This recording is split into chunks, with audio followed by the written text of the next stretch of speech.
What's going on, guys? Welcome back to the channel. Today is another MX5 video and we are comparing it and pitting it up against this E-Ride Pro SS 2.0 version. So we've now had a bunch of time on our Sting MX5. We have 150 miles clocked on the bike. We've done 3 hard off-road full battery draining rides and our full range test. So sport mode and eco mode, we've now drained this battery about 5 cycles, which is super fast for only the 4 or 5 days that we've had it now.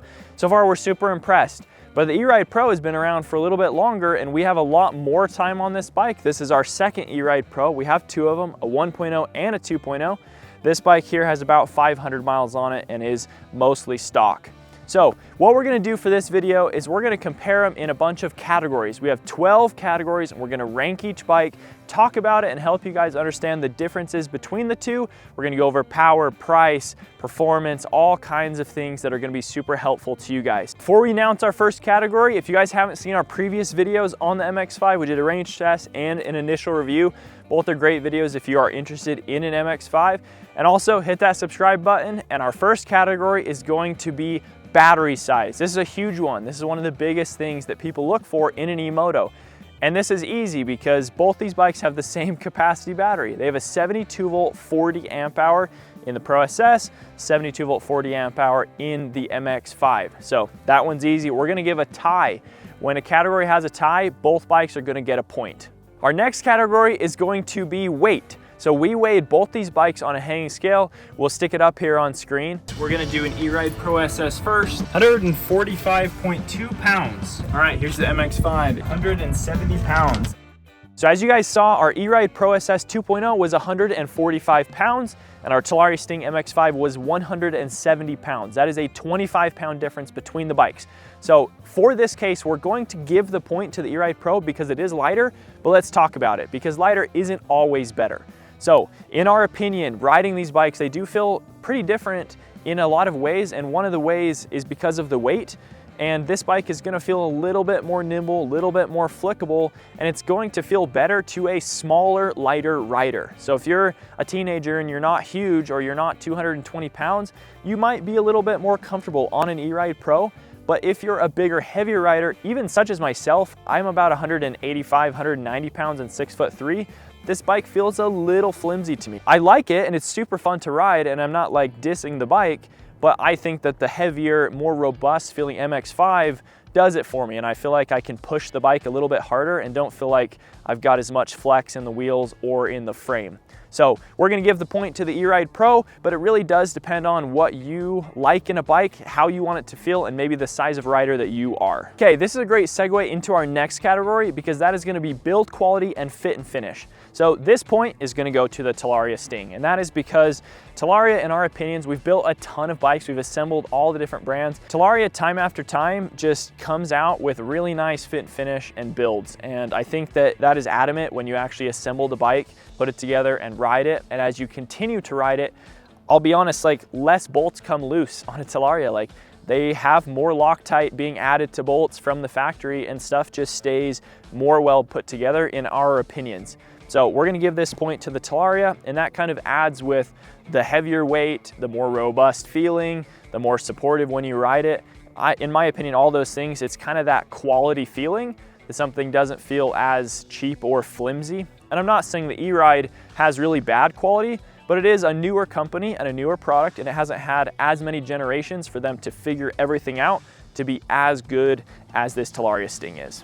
Our next category is going to be headlight. This is going to be a clear winner for the E-Ride Pro. It does come with this light bar here, makes a big difference. It has a light switch as well, as does the Talaria. We'll talk about that in a minute, but this light is far superior to the stock Talaria light right here. This is pretty much useless, where this light you could actually do some night riding with. Okay, our next category is a big one. This is going to be power. So I need to do a little bit of explaining here. So this bike is rated at 13.4 kilowatts of power.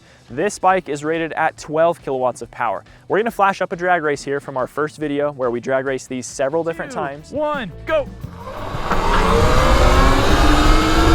All right, he is pulling hard. Dang.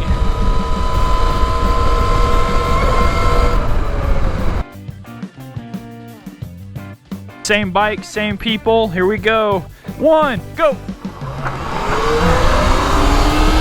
Oh, he's still pulling. Sting R's gone.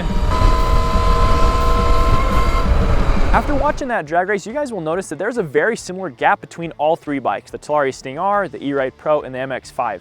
And what I'm trying to get at here is that I think that the Sting R has a true 8 kilowatts of power, and I think that the Sting MX5 has a true 13.5 kilowatts of power. What I don't think is true is that this has 12 kilowatts of power. It just doesn't line up. When we compare it against other bikes that are upgraded where we can set a specific power number, if we set it at 10.5 to 11 kilowatts, the bikes will be neck and neck. But if we set those upgraded bikes at 12, they will always beat this E-Ride Pro SS. And I think you guys can visualize that in a drag race, and you'll notice that because of those similar gaps, it doesn't really make sense that this only has 1.4 kilowatts more power than this, and this has 4 kilowatts more than a Sting MX4. With similar gaps, just doesn't quite make sense. So we're easily giving this point to the Sting MX5, and it is actually drastically faster than an E-Ride Pro SS. We also tested it in sport mode. We'll flash that drag race up right now because you guys will see that in sport, this is pretty much the same power as this in its top sport mode. One, go. No way. Whoa, I got him by a little, not much though. Quick video interruption to announce that we are going to the E-Motocross World Championships this October 19th in Taft, California. If you guys are interested in coming, it is a E-Moto only event, which is super cool. So there'll be a bunch of E-Moto classes for motocross. You guys can come race. You can check out all the booths. There'll be a ton of E-Moto dealers and vendors there. You can meet us, check out our bikes. If you guys are interested in coming, check out all the info in the video description. Back to the video. Our next category is super simple. It's top speed, and both of these bikes we have GPS tested at 60 miles an hour, so we're calling this a tie, and they both get a point. Our next category is going to be drive modes, display, and buttons on the bar. So we're going to start with showing what the E-Ride Pro has right here. You guys can see we have a large center display. You can see your sport, time, battery percentage, your odometer, a lot of good info right there centered up on the bar. On the left, we have our eco mode and sport mode switch. We have regen levels off 1 and 2. We also have our horn button and our turbo button. The turbo button on the 2.0 models doesn't do anything. It's kind of just there because it's built into this whole combo. And then we also have a light switch on the right side here. We move over to the Talaria. We have this display on the left side. This is now a new color display on the MX5. It's still a lot smaller than the E-Ride, but also has a lot more functionality. You can go into the menus on here and you can actually click onto your battery. You can see the number of cycles, your battery voltage, your amp hours. You can also connect to the battery BMS with an app, which is something you can't do on the E-Ride Pro. I just wanted to throw that in there. And then we also have a headlight button here now, which is new for the MX5. If you put on an aftermarket headlight on here, you can still use this built-in switch. We also have a horn button. So this one is a little bit of personal preference.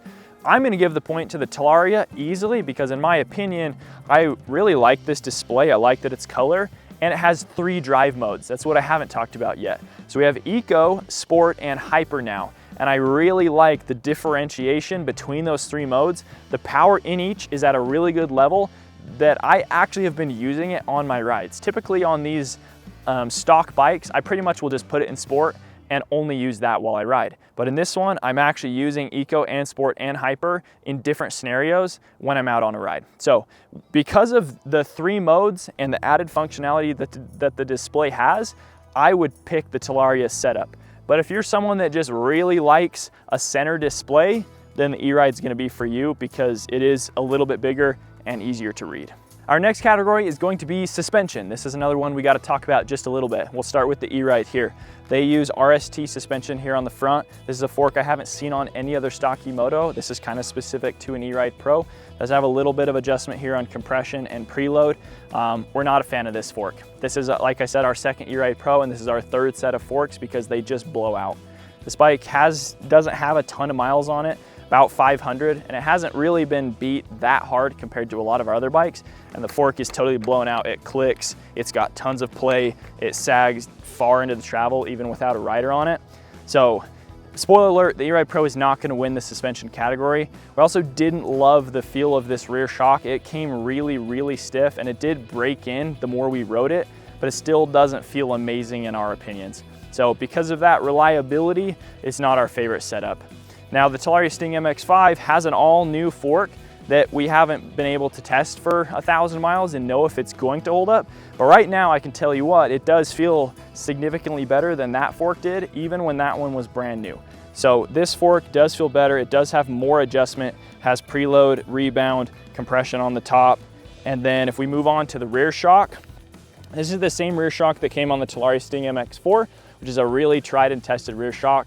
And we really haven't had any issues on the other models that have come with this. So it's a good, reliable shock. It also has compression and rebound adjust.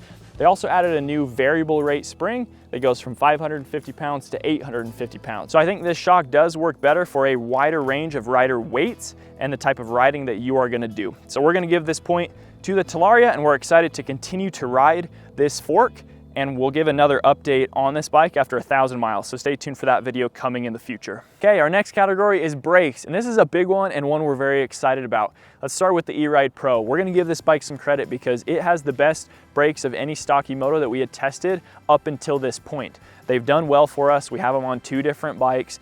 We've gone through several sets of brake pads. We haven't had to bleed them yet, and they are working very well. They do stop well.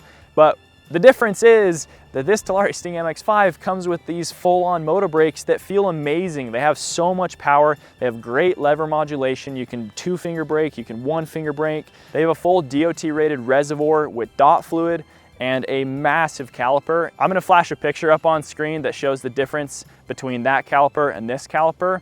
These also have a 220 mil, 3 mil thick rotor, which is drastically wider and stronger than any other E-moto model that's come out.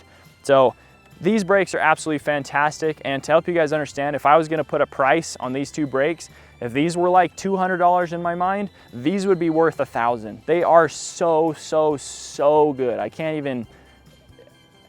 even like make it clear enough how good these are. But there's one problem, because everybody in the aftermarket world is gonna wanna put these brakes on their E-moto because they're probably not that expensive in all reality. But the mounting points for the calipers are different. So someone is gonna have to make some custom brackets. Next up, we have charging speed. This is a category we're mentioning in this top trumps where we haven't previously because there's a big difference. So the E-Ride Pro SS, as we mentioned, has the same size battery as this bike. It comes with a 72 volt, 10 amp charger. That takes a little over 4 hours to charge this bike, close to 4.5-ish if you're all the way completely dead.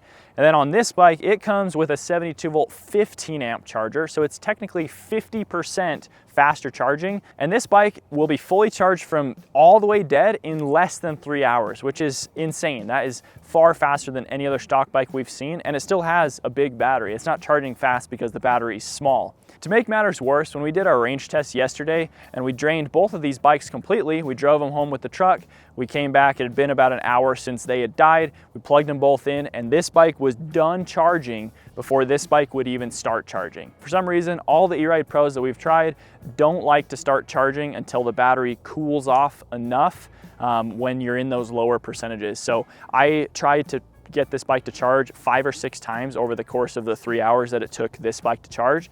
And finally, after about 4 hours, it started charging. So this point is easily gonna go to that bike. It charges very fast and it's just working better. Our next category is gonna be regen braking. So we have 2 things to talk about. We have our off throttle regen, which is like your modes here on the E-Ride Pro. We have off 1 and 2. This is when you let off your throttle, it adds in regen, which brakes your bike. Now, there's a big misconception that a lot of people think this is to charge your battery. It's really not. It's actually just to add braking to the bike, which is really nice because you don't have to actually use your brakes and wear out your brake pads. To a certain extent, it adds a tiny bit of power to your battery, but really not enough to notice. You're not even gonna gain 1% on a huge downhill hill. So this bike has levels 1, 2, and 3, or off 1 and 2. And then the Talaria Sting MX5 here has also off 1, 2, 3, 4. So it has 1 extra mode of off throttle regen, and this is a more powerful regen. So in level 4, it brakes drastically harder than that does in its highest mode. The MX5 also has a regen brake lever. This is a variable lever that you can push. The harder you push it, the more brake regen it's gonna add. Now, we love this because all of our upgraded bikes, our Surons and Talarias, all of our upgraded controllers come with a variable rate regen lever like this, and it's one of our favorite things because you can just use your thumb, use it to brake, and you can be very controlled and concise with it. The other thing I have to add with this bike is most other E-motos, when you regen them too hard, the battery doesn't like that, and the controller will get smart and turn the regen off or down so that you don't damage your battery. This battery has really high-end cells inside of it, and I've done everything I possibly can to get this regen to turn off. Like, I've sent it down a really steep pavement road at 60 miles an hour, full throttle, and let off on full regen on to try to get it to trip the regen, and it won't. It will just brake and brake and brake and brake really hard until this bike stops before I even have to touch my brakes at the bottom of the hill, which I've never even seen anything like that coming on a stock bike. So we're easily giving this point to the Talaria Sting MX5. Okay, our last category is a big one. It's price. Let's talk about it. We've got $4,900 for an E-Ride Pro SS 2.0. We've got $4,700 for the Sting MX5. To be honest, I don't know how Talaria did it. $4,700 for this bike. It's still a lot of money to a lot of people, and that's not what I'm trying to say here. But when we heard that Talaria was coming out with the new MX5 and we heard some of the specs that this bike was gonna have, we thought it was easily gonna be $300–400 more expensive than this because of how good it was supposed to be. And yet here it is, $200 less. $4,700 is an absolute steal for what you get here. So the point is gonna go to the Sting MX5. And I have to add something here, a little disclaimer. A lot of you guys are gonna think because we're the Talaria boys, because this is a Talaria, because this bike is winning the categories, that we're being biased in order to sell more bikes or something like that. But let me make something clear. We have an online store, we sell tons of parts, we sell a lot of different models of bikes. We cannot sell this bike online. Talaria doesn't allow very many dealers to sell it online, and we can't sell it right now. What we do have in stock is an E-Ride Pro SS 2.0. We have a lot of them. You guys can go on our website and buy one right now. But what we're trying to make clear in this video is that the Talaria is just a better bike, and our channel is all about honesty, and we're always gonna promote the better product, even if it means making a little bit less money, because that's really not what we're about at all.